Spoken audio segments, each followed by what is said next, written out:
अष्टावक्र गीता भूमिका। ऋषि उद्यालक के आश्रम में कहुड़ नाम के एक शिष्य हुआ करते थे। अक्सर यह होता था कि शिष्य उनके आश्रम से अपनी शिक्षा पूरी करने के बाद स्नातक होने के पश्चात संसार में जाकर अपना उद्योग प्रारंभ किया करते थे। अब कहुड़ की शिक्षा पूरी हो चुकी थी, स्नातक हो गए थे। अब कहुड़ को आश्रम छोड़कर जाना था। कहुड़ योग्य, विवेकवान और वेद निष्णात थे और प्रत्येक गुरु ऐसा शिष्य पाकर खुद को गौरवान्वित महसूस करता है। जिस दिन कहुड़ को आश्रम छोड़कर जाना था, ऋषि उद्यालक का हृदय बैठा जा रहा था। आंखें सूनी और चेहरे पर विषाद छाया हुआ था। जब कहुड़ ऋषि के पास विदा लेने आए तो ऋषि बोले, वत्स, मुझे प्रसन्नता है कि तुमने अपने आप को वेदों का उत्तम ज्ञाता सिद्ध किया है। तुम निश्चित ही जहां भी जाओगे विजयश्री का वर्ण करोगे, किंतु मुझे तुम्हें यहां से विदा करने का जी नहीं चाहता। कहुड़ बोले, गुरुदेव, विदा का समय सदैव ही पीड़ादायक होता है। मैं भी आपसे विलग होते हुए अत्यंत कष्ट का अनुभव कर रहा हूं। एकाएक उद्यालक की दृष्टि अपनी पुत्री सुजाता पर पड़ी। उन्हें देखकर उद्यालक का मुखमंडल खिल उठा। उन्होंने कहुड़ से कहा, शिष्य, मेरी हार्दिक इच्छा है कि तुम आश्रम छोड़कर कभी न जाओ। मैं तुम्हारी अनुपस्थिति सहन नहीं कर सकूंगा। ऋषि आगे बोले, कोई भी आश्रम तुम्हारे ऐसा विद्वान शिक्षक पाकर प्रसन्नता का अनुभव करेगा।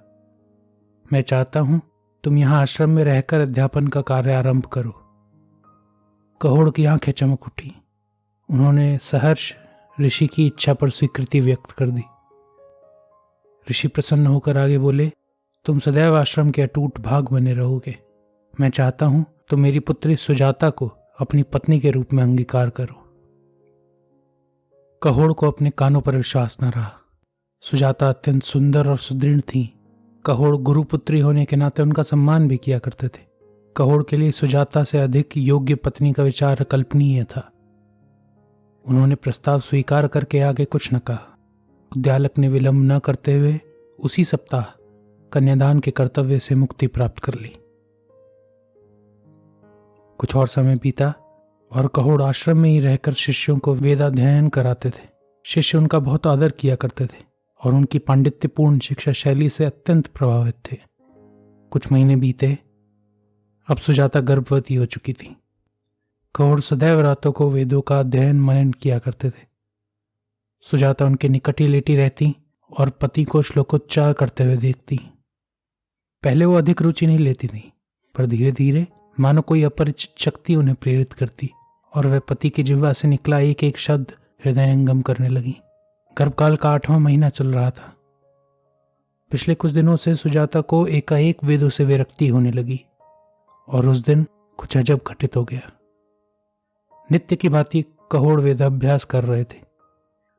अभी कुछ क्षण ही बीते थे तो उन्होंने सुजाता को वितृष्णा से कहते हुए सुना, वेदों का ज्ञान मिथ्या है। वेद और कुछ नहीं, अर्थहीन शब्दों का निरर्थक भंडार है। आत्मज्ञान ही परम सत्य है। अतः ग्रंथों में ज्ञान मत खोजो। ज्ञान तुम्हारे अंतर्मन में ही समाहित है। आत्मानुभूति करते ही परम ज्ञान की उपलब्धि हो जाएगी। कहुड़ का वेदाभ्यास भंग हो गया। वे चकित होकर सुजाता की ओर देखने लगे। सुजाता ने कभी पति के विद्वत्ता पर प्रश्न नहीं उठाया था। वे वेदों का सम्मान करती थी। कहुड़ समझ नहीं पाए कि उनमें ये परिवर्तन कैसे आ गया। सुजाता स्वयं आश्चर्यचकित प्रतीत हो रही थी। सुजाता बचपन से ही उस वातावरण में पली बड़ी थी। वेदों का असीम सम्मान करती थी। वेदों का सम्मान करने का विचार तो उनके स्वप्न में भी नहीं आ सकता था। तभी कहुड़ की दृष्टि उनके गर्भ की ओर पड़ी। कुछ समय तक वे सुजाता के गर्भ को ही देखते रहे। सुजाता उनसे क्षमा मांगकर कह रही थी, क्षमा करें, मैं स्वयं विस्मित हूं कि मेरे मुख से ये कुबोल कैसे निकल गए। कहुड़ चौंक कर सचेत हुए और बोले, मैं जानता हूं तुम्हारे मुख से ये कुबोल कैसे निकले। मैं तुमसे शुद्ध नहीं हूं सुजाता। यह तुम नहीं बोली, यह गर्भस्थ शिशु है जिसने तुम्हारे माध्यम से अपने विचार अभिव्यक्त किए। मुझे समझ नहीं आता कि जहां वेदों का पठन पाठन होता हो वहां यह वेद विरोधी कैसे जन्म ले रहा है। सुजाता चौंक पड़ी। उसे लगा जैसे उसने इस शिशु का गर्भ धारण करके कोई जघन्य अपराध कर दिया हो। बोली, प्रभु, संभव है शिशु के बारे में आपकी यह धारणा मिथ्या हो। जो कुछ मेरे मुंह से निकला वह मेरी ही मूर्खता का परिणाम हो। शिशु का उसमें कोई दोष ना हो, या अगर ऐसा है भी तो गर्भस्थ शिशु को अभी बोध नहीं। जन्मोपरांत आपके सानिध्य में रहकर धीरे धीरे वेदों के प्रति उसकी धारणा बदल जाएगी। कहोड़ असहाय होकर बोले, क्या पता, प्रारब्ध को जो स्वीकार्य होगा उसे शिरोधार्य करना हमारी व्यवस्था है। उस दिन उस घटना से कहोड़ को दुख पहुंचा था। ऐसा अगर केवल उसी रात हुआ होता तो वे उसे दुस्वप्न कहकर बुला देते, परंतु उस दिन के पश्चात ये कई बार हुआ। वे जब वेदों का अभ्यास करते तो गर्भस्थ शिशु वेदों की कटु आलोचना करता। इस आलोचना के कारण कहोड़ वेदाभ्यास के समय स्वयं को आत्म केंद्रित नहीं कर पाते थे। उन्हें सदा ये शंका बनी रहती कि कब शिशु सुजाता के माध्यम से बोल पड़ेगा। ऐसे ही उस रात वे बड़ी कठिनाई से वेदों का अभ्यास करने का प्रयत्न कर रहे थे।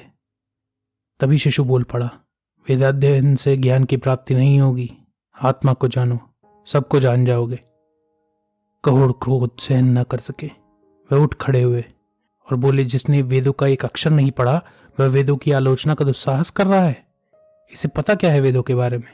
इसे इस अपराध का दंड मिलना चाहिए। उन्होंने सुजाता के गर्भ की ओर इशारा करते हुए कहा, मूढ़, तेरे विचार रुगड़ हैं और तेरा मस्तिष्क विकल।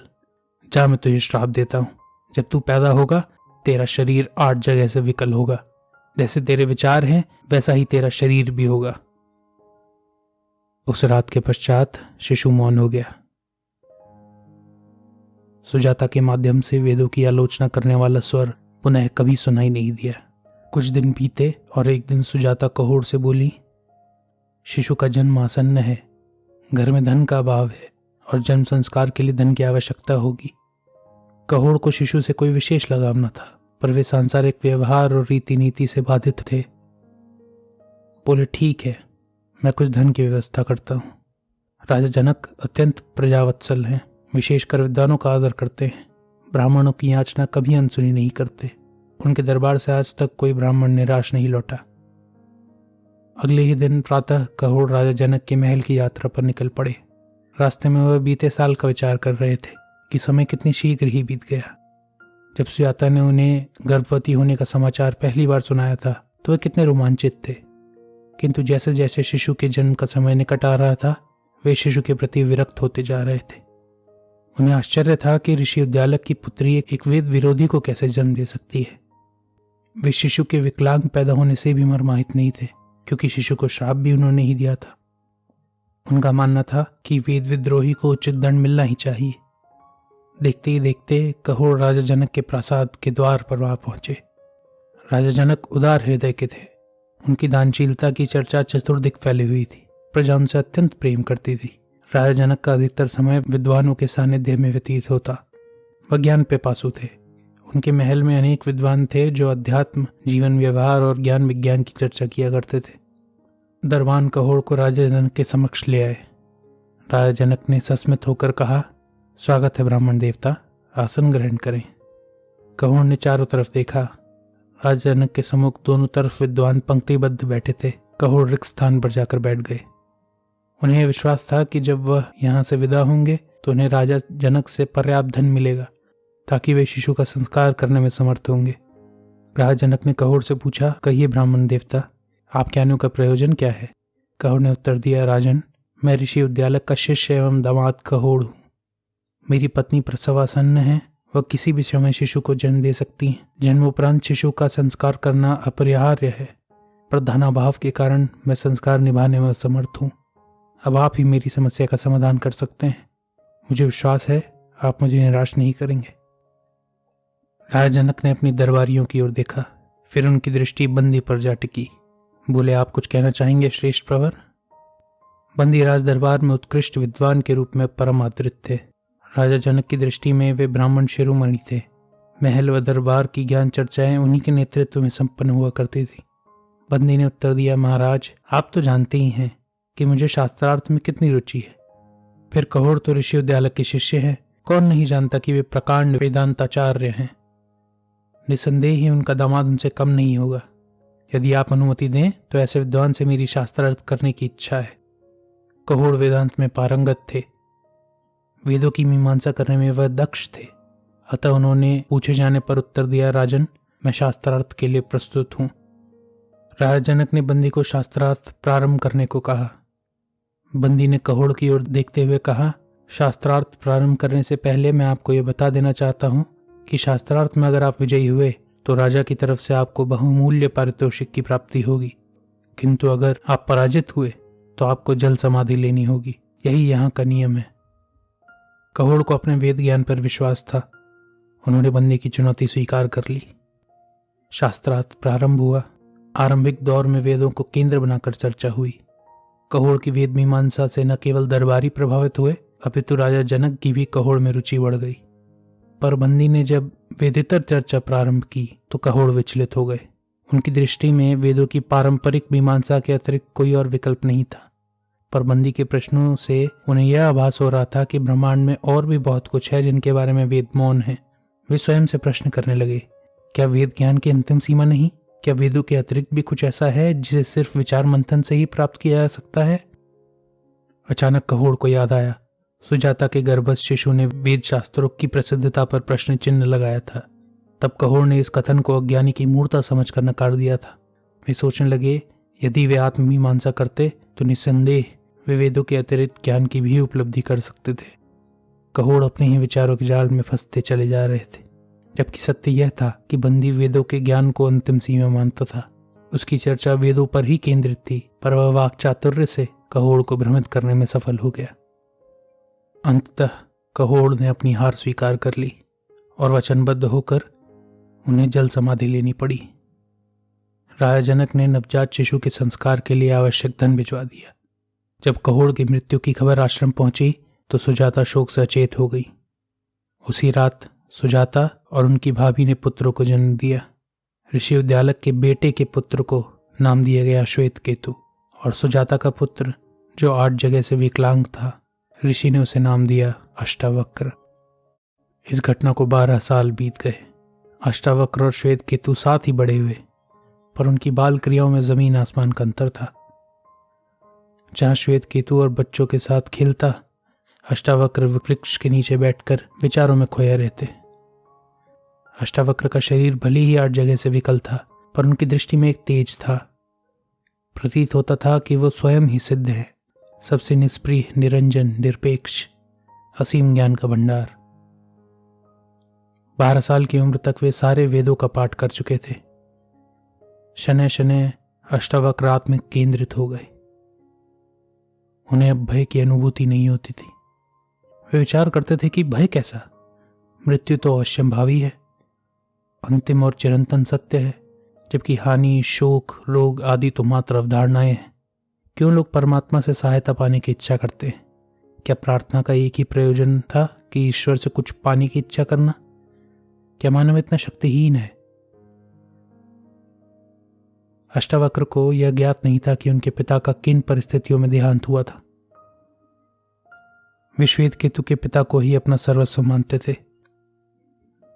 एक दिन अष्टावक्र श्वेत केतु के पिता के साथ बैठे थे तो श्वेत केतु वहां आया और ईर्ष्याग्रसित होकर बोला, यह मेरे पिता हैं, इनके साथ बैठने का अधिकार सिर्फ मेरा है।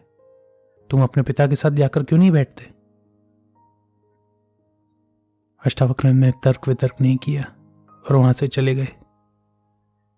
मां के पास जाकर पूछने लगे, श्वेत केतु को पिता का सानिध्य उपलब्ध है, पिता की निकटता से उसे प्रसन्नता भी होती है, मेरे पिता कहाँ हैं मां?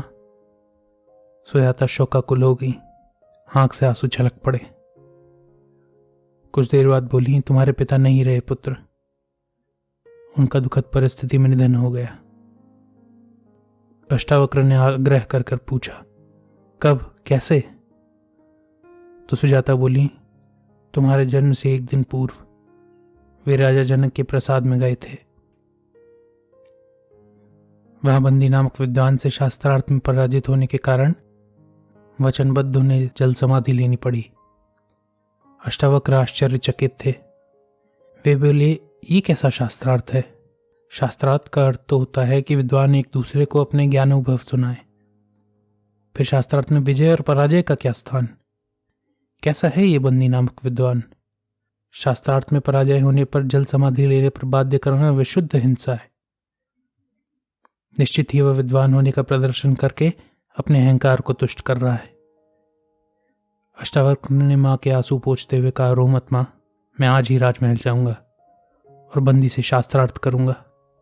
सुजाता सिहर गई, बोली, नहीं पुत्र, मैं तुम्हें वहां नहीं जाने दे सकती। बंदी कई ब्राह्मणों को शास्त्रार्थ में पराजय करके जल समाधि दे चुका है। तुम्हारे पिता उसके सम्मुख न टिक सके तो तुम तो अभी बालक हो। अष्टावक्र बोले, मुझ पर विश्वास रखो मां, मैं बालक अवश्य हूं पर आत्मशक्ति मेरा सबसे बड़ा संबल है। जो आत्मविश्वस्त होते हैं वे विजयश्री का वर्ण करते हैं। सुजाता समझ गई कि अष्टावक्र प्रासाद जाने का दृढ़ संकल्प कर चुके हैं। वे कांपते हुए स्वर में बोली, ठीक है पुत्र, जाओ, परमात्मा तुम्हारी रक्षा करे। अष्टावक्र हंसते हुए बोले, मां, परमात्मा को कष्ट मत दो। प्रत्येक व्यक्ति अपना परमात्मा स्वयं है, पर आश्चर्य है कि कोई भी स्वयं को परमात्मा रूप में अनुभूत करने में सक्षम नहीं। और पुत्र की रक्षा हेतु प्रार्थना करना स्वार्थ है। परमात्मा की स्वार्थवश स्तुति करने से क्या लाभ। अष्टावक्र जाते जाते फिर पलटे और बोले, मां, तुम यह मत सोचना कि मैं प्रतिशोध लेने जा रहा हूं। मैं केवल कर्तव्य निर्वाह करने जा रहा हूं, बाकी सब प्रारब्ध मात्र है। यह कहकर अष्टावक्र प्रासाद की ओर निकल पड़े। अष्टावक्र जब प्रासाद के द्वार पर पहुंचे तो बालक देखकर दरबान ने उन्हें अंदर जाने की अनुमति नहीं दी। खूब तर्क वितर्क चला, तब जाकर दरबान अष्टावक्र को दरबार में अंदर लेकर गए। सभी दरबारियों की दृष्टि अष्टावक्र पर पड़ी तो उनकी चाल और शरीर के आकार को देखकर सब अट्टहास कर हंसने लगे। पर राजा जनक गंभीर थे। उन्हें दरबारियों का यह आचरण पसंद नहीं आया। उन्हें विकलांगता पर हंसना अनुचित और असभ्य लगा। उन्होंने अष्टावक्र की ओर देखते हुए कहा, कहो बालक, तुम्हारे आने का क्या प्रयोजन है। अष्टावक्र बोले, महाराज, मैंने सुना था कि आपके दरबार में ज्ञान के निष्णात अनेक उत्कृष्ट विद्वान हैं। उन्हीं के दर्शन हेतु मैं यहां उपस्थित हुआ हूं। राजा जनक चकित थे। बालक के स्वर में न कोई आक्रोश, न क्रोध और न ही अपमान की व्यथा। ऐसी तटस्थता तो सिर्फ बिरलों में पाई जाती है। जनक गंभीर स्वर में बोले, तुम्हारे दोनों ओर विद्वान ही बैठे हैं। अष्टावक्र ने पलटकर बारी बारी सबकी ओर देखा। सबके चेहरे पर मुस्कान थी और आंखों में विद्रूपता। वे राजा जनक से बोले, राजन, मुझे तो इनमें कोई विद्वान प्रतीत नहीं होता। यहां तो चर्मकारों की सभा जुटी हुई है। सभा में सन्नाटा छा गया। सबके चेहरों से मुस्कुराहट लुप्त हो गई और रोष उमड़ पड़ा। उसी बीच दरबार में बंदी का कुपित स्वर गूंजा, अरे धृष्ट, क्या तू नहीं जानता कि इस सभा में सिर्फ परीक्षित विद्वानों को ही अनुमति दी जाती है? तूने उन्हें चरणकार कहकर उनका अपमान किया है। तुझे इसका दंड मिलेगा। महाराज, राजा जनक ने बंदी को शांत करा दिया। वे बोले, बालक, क्या तुम बता सकोगे कि तुमने विद्वानों को चर्मकार कहकर क्यों संबोधित किया है? अष्टावक्र बोले, महाराज, इन विद्वानों ने स्वयं ही सिद्ध कर दिया कि वे चरम पारखी हैं, विवेकशील और विद्वान नहीं। जब मैं दरबार में प्रवेश हुआ तो ये मेरे शरीर की विकलांगता को देखकर हंस रहे थे। इसका अर्थ यही हुआ कि इनकी दृष्टि में मेरे शरीर का चरम ही महत्वपूर्ण है।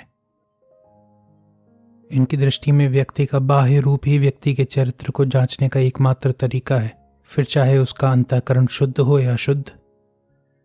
कोई कुछ नहीं बोला। बंदी भी कसमसा कर रह गया।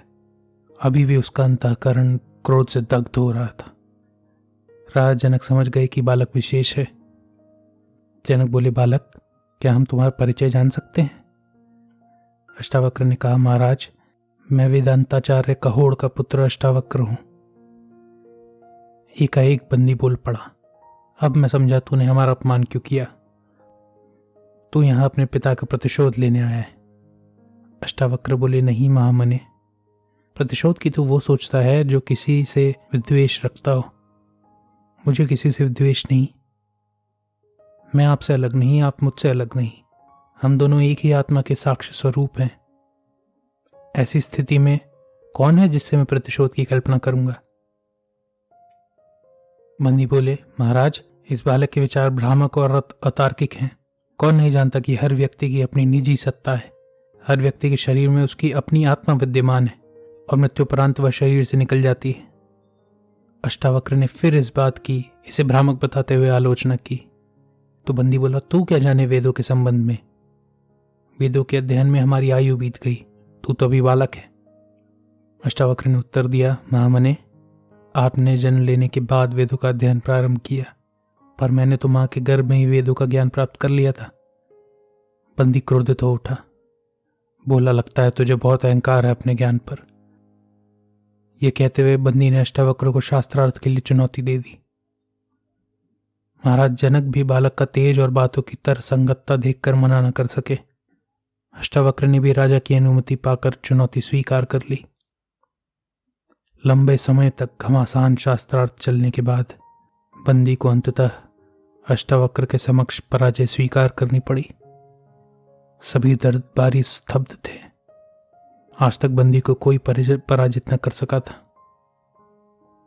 आज तक बंदी अपनी वाक्पटुता से विद्वानों को भ्रमित कर देता था, पर अष्टावक्र ने बंदी को भ्रमित नहीं किया। उन्होंने प्रमाण और तर्क के साथ बंदी को गलत सिद्ध किया और विजयी कहलाए। बंदी राजा जनक के समक्ष हाथ जोड़कर खड़ा था।